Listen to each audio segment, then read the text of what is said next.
Estamos de volta da sala de leitura do Strautmann, dando sequência às nossas leituras online. Estamos na unidade 2 do livro didático de língua portuguesa do 7º ano.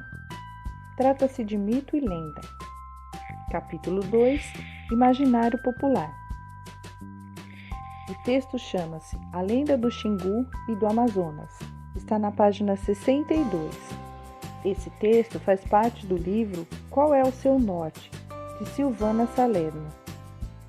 A história que vamos ler hoje é uma lenda contada pelos Juruna, um povo indígena do centro-oeste e do norte do Brasil. As lendas revelam a maneira pela qual determinadas sociedades entendem e explicam o mundo, em especial os fenômenos da natureza. Nesta lenda você vai conhecer a origem dos rios Xingu e Amazonas, que atravessam uma área que abrange uma espetacular variedade de fauna e flora, com espécies ainda hoje não catalogadas. Antes da leitura, imagine de que forma os antepassados dos indígenas jurunas explicaram a criação desses rios. A cultura indígena nos livros. Assim como os mitos, as lendas foram e são transmitidas oralmente de geração a geração, com o propósito de preservar essa rica tradição. Muitos pesquisadores se dedicaram a registrar essas narrativas.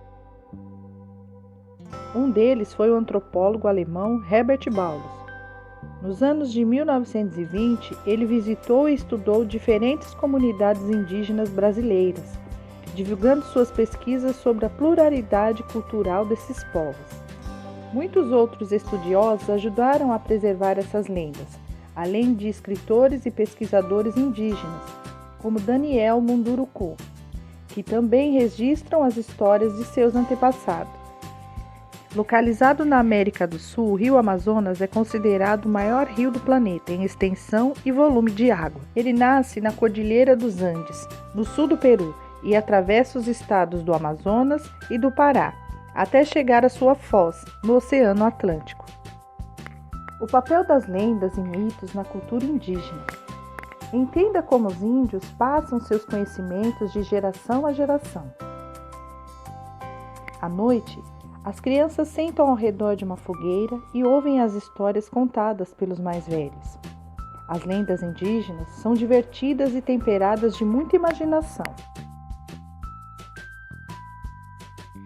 Índios que falam com animais, estrelas que caem na terra, guerreiros que vão para o céu.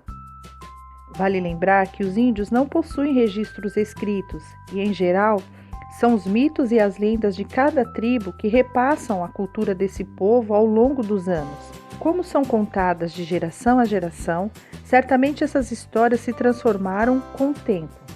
A partir dessas lendas, podemos imaginar como viviam os índios há cerca de 4.000 anos. Ciência hoje das crianças, de Maria Ganem. As lendas narram acontecimentos que se passaram em um tempo remoto, em um espaço marcado pela natureza. Nelas, fatos históricos podem se misturar com fatos imaginários.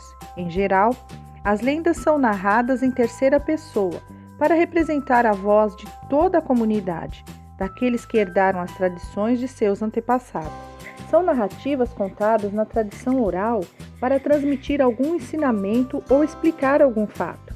Elas revelam muito sobre os povos que a criaram, por isso é importante valorizar seu registro escrito, para que essas narrativas não se percam no passado e também sejam um meio de transmissão para gerações futuras.